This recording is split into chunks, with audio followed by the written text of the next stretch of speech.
MLC Botsa Satyanarayana మీడియాతో మాట్లాడుతున్నారు. Live లో చూద్దాం.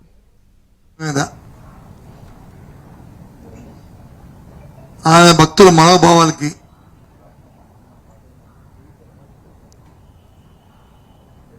ఇబ్బంది కలిగే విధంగా ఆలోచనలు రేకించే విధంగా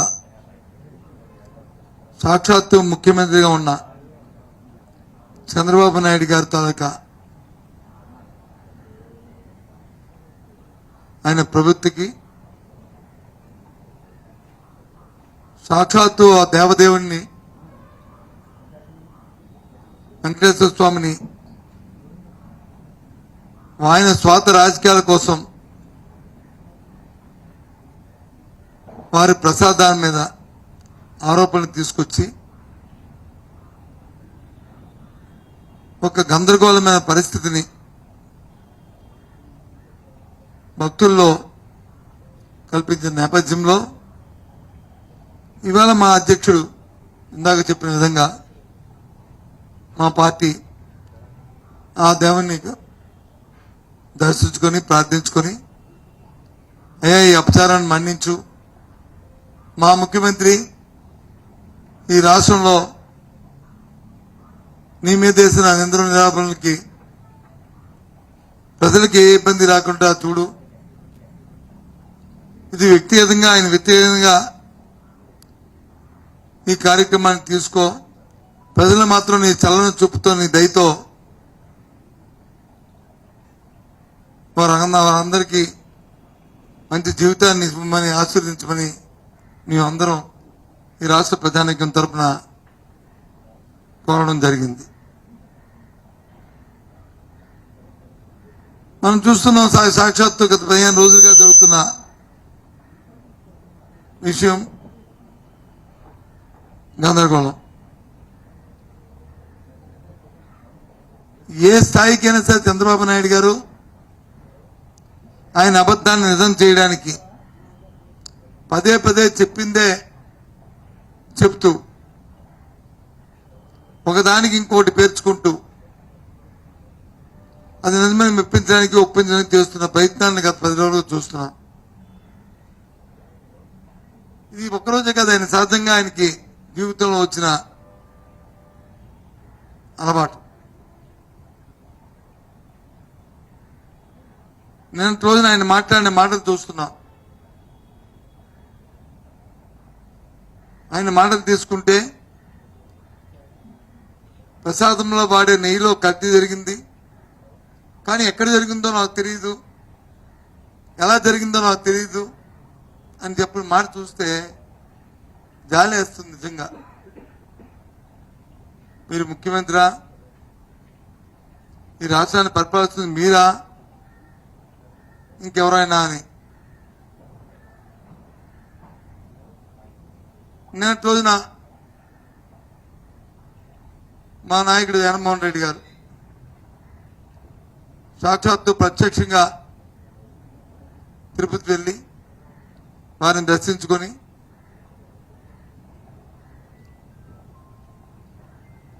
వారిని ప్రార్థించుకొని ప్రజల్ని చల్లగా చూడమని చెప్పి కోరడానికి వెళ్దామని నిన్న ప్రయత్నం చేస్తే చూసాం దీనికి పర్మిషన్ లేదు, ఆయన వెనకాల మీరు ఎవరు వెళ్ళడానికి వీల్లేదు అని సాక్షాత్తు పోలీస్ శాఖ పోలీసు అధికారులు ఇచ్చిన నోటీస్. మళ్ళీ ఆయన అంటాడు ఎవరు వద్దన్నారు వెళ్ళొద్దన్నారు అంటారు. అంటే చట్టం పట్ల నీకు గౌరవం ఉందా లేదా, లేదు నీ అధికారులు నీ చెప్పు చేతుల్లో ఉన్నారా లేదా, ఏంటిది ఈ గందరగోళం? నేను రాష్ట్రంలో 3 దఫాలుగానే 15 సంవత్సరాల మంత్రిగా ఉన్నాను. ప్రభుత్వంలో వ్యక్తులు ప్రతి అంశాన్ని సున్నితంగా తీసుకుంటూ ఆలోచన చేస్తూ ప్రజలకు ఏ విధమైన ఇబ్బంది కలగకుండా చూసుకోవాల్సిన బాధ్యత ప్రభుత్వాల్లో ఉన్న నాయకులది, అలాగే ప్రతిపక్షాలు. ఆ నేపథ్యంలో ఒక మాజీ ముఖ్యమంత్రిగా జరుగుతున్న పరిణామాలని దేవుని క్షమాపణ కోరడానికి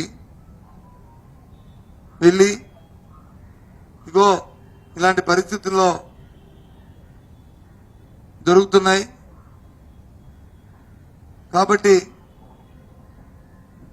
మీరు వచ్చి ఒక మంచి బుద్ధిని ప్రసాదించండి ప్రభుత్వం ఉన్న నాయకులని కోరడానికి వెళ్తున్న అలా మన నేపథ్యంలో ఆటంకాలు పెడుతూ లేనిపోయిన కొత్త విషయాలు తీసుకొస్తూ నిన్న జరిగిన గందరగోళం 24 గంటల్లో జరిగిన గందరగోళం ఈ రాష్ట్ర ప్రధాని అందరూ కూడా చూస్తూనే ఉన్నారు.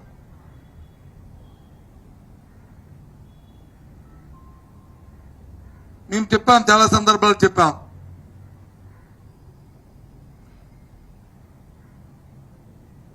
ఆ భగవంతుడికి ఇచ్చే నైవేద్యంలో ప్రసాదంలో లడ్డూ ప్రసాదంలో కానీ నైవేద్యంలో కానీ వాడే పదార్థాల్లో ముఖ్యంగా నెయ్యిలో కల్తీ జరిగితే ఓ థర్డ్ పార్టీ ఎంక్వైరీ చేసి నిరూపించి ఎవరైతే ఆ కార్యక్రమం చేశారో వారిని శిక్షించండి. మీరు శిక్షించకపోయిన ఆ దేవదేవుడు తప్పకుండా శిక్షిస్తాడు, చేసిన వాళ్ళని శిక్షిస్తాడు.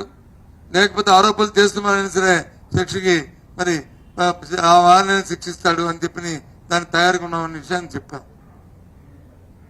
లే తన మనుషులు వేసుకుని అతను ఆడిన అబద్ధాన్ని దాన్ని వచ్చి నిజం చేయడానికి ఆయన తాపత్రయపడుతున్న నేపథ్యాన్ని చూస్తే నిజంగా చెప్పాను, ఎంత జాలేస్తుంది, అందుకే జాలేస్తుందని చెప్పాను. ఏముంది, ఒక లేఖ ప్రభుత్వం తరఫున లేఖ రాయండి, హైకోర్టుకి రాయండి, సుప్రీంకోర్టుకి రాయండి, సిబిఐకి రాయండి, మీ ఆధ్వర్యంలో కమిటీ వేయండి, ఎంక్వైరీ చేయమని రాయండి. తప్పేముంది థర్డ్ పార్టీని?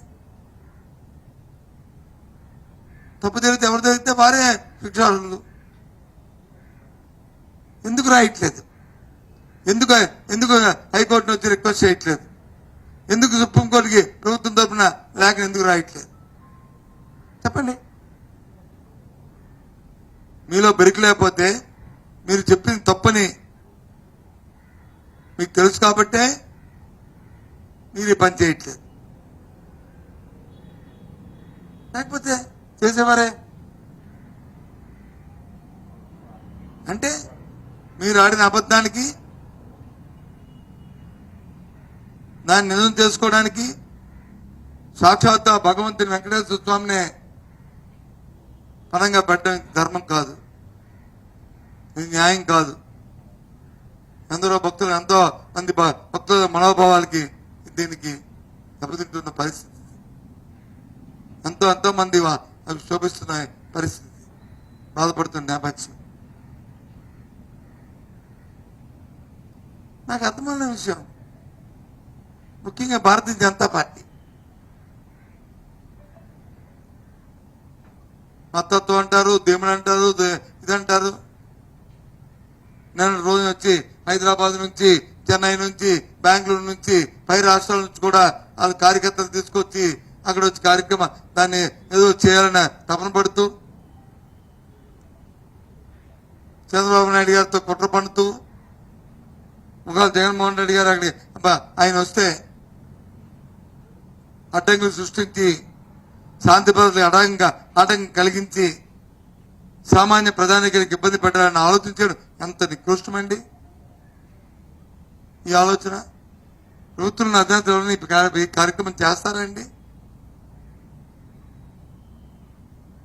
ఇలాంటి తత్వం ఇలాంటి ఆలోచన ఎవరికైనా వస్తుందా అండి? అది రావచ్చా అండి? న్యాయమా అండి? కాదు. అందుకే జగన్మోహన్ రెడ్డి ఆలోచన చేశాం. కేంద్రం ఇలాంటి వాటికి మనం తాగకూడదు, కుట్రపూరితంగా ఆలోచన చేస్తున్నారు.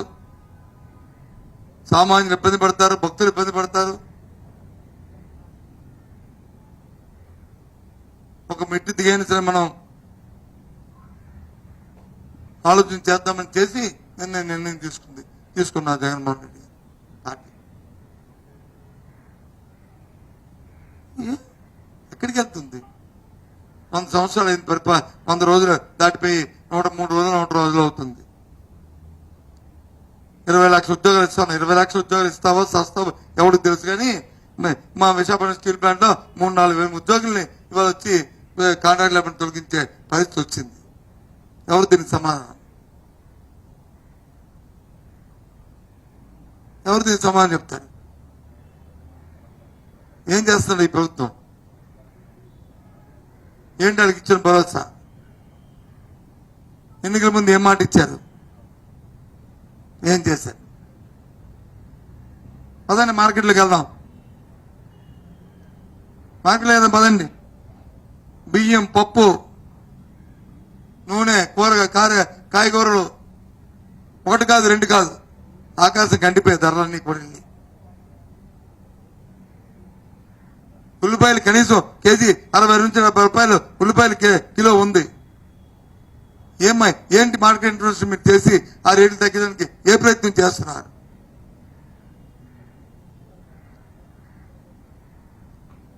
నూనె ధరలు వచ్చి సరసగా కాగుతున్నాయి. ఏంటి మీరు చేస్తున్న కార్యక్రమం? పప్పులైతే సరాసరి, పప్పన్నం అయితే సరాసరి. పప్పన్నం కాదు, కనీసం చారణం తినడానికి కూడా బియ్యం కొనుక్కునే పరిస్థితిలో ఇవాళ వచ్చి ఇవాళ ధరలండి ఆకాశం కంటుతున్నాయి. ఏం చేస్తున్నారు? ఆలోచన చేయండి. మీకు భగవంతుడు అవకాశం ఇచ్చాడు, మంచి పరిపాలన చేయమని భారీ మెజార్టీ ఇచ్చాడు. ప్రజలకు ఎన్నో ఆశలు కల్పించారు. కల్పించిన ఆశల్లో ఒకటిగా చేయండి.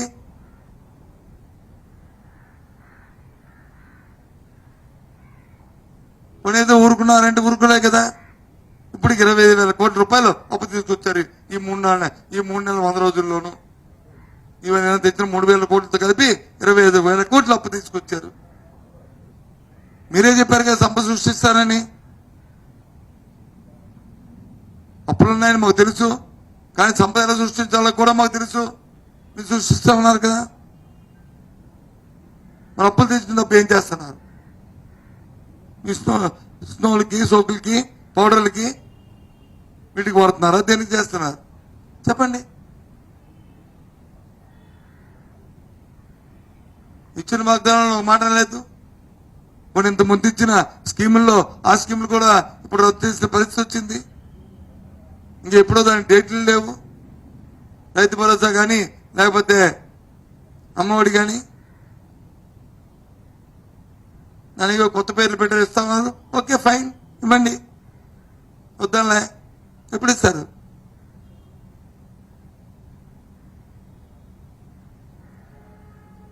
పద్దెనిమిది సంవత్సరాలు నిన్న ఆడపిల్ల వచ్చి అలా తయారుగా అయ్యో ఇస్తారు కావాలనుకుని ఎదురు చూస్తుంది.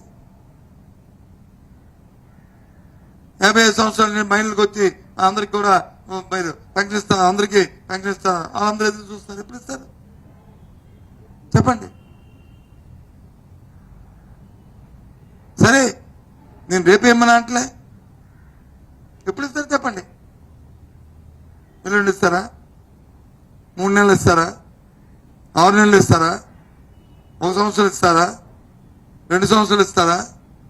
3 సంవత్సరాలు ఇస్తారా? లేకపోతే ఎన్నికల ముందు ఇస్తారా? చెప్పండి. తప్పలేదు.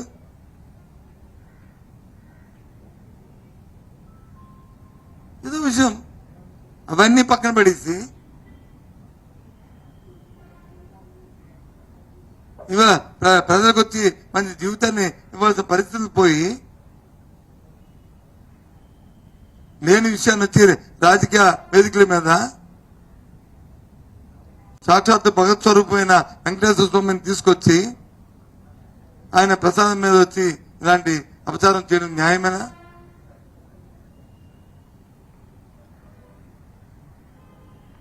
తప్పు జరుగుంటే శిక్షించండి, అదొద్దన్నారు.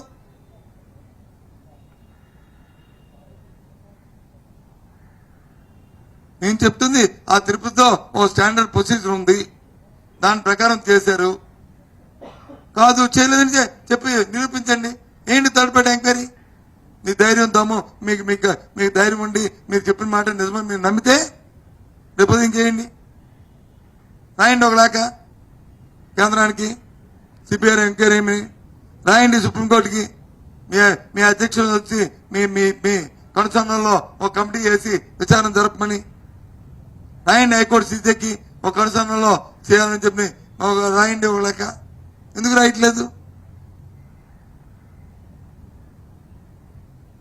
మేము వెళ్ళాం కదా, మా పార్టీ ఉంది కదా. మా పార్టీ ఏంటి, సాక్షాత్తు సుబ్రహ్మణ్యం భారతీయ జనతా పార్టీ సంబంధించిన వ్యక్తి వెళ్ళాడు. ఎస్ అని చెప్పి రేపు మీ ప్రభుత్వం తరఫున అడ్డాంజనంతో మేము దీనికి అంగీకరిస్తున్నామని చెప్పి అని ఎప్పుడేట్ వేయండి ఎప్పుడేటు విషయం ఉండదు. వాస్తవాలు ఏవైతే అవుతాయి ఆ దేవదేవుడే దాన్ని మా నిజాలు నిర్ధారణ అవుతాయి. పెట్టండి ఎప్పుడేట్లో. ఎందుకు లేనిపోయిన అంశాలను తీసుకొచ్చి, అవసరం లేని అంశాలను తీసుకొచ్చి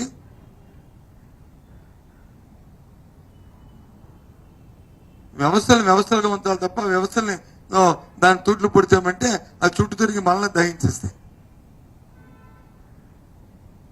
దయచేసి ఆలోచించుకోవాలని కోరుతున్నాను. అందుకే ఇవాళ మొత్తం రాష్ట్రంలో అని దేవాలయాల్లో అవకాశం ఉన్న దేవాలయాల్లో మా నాయకులు అందరూ వెళ్ళి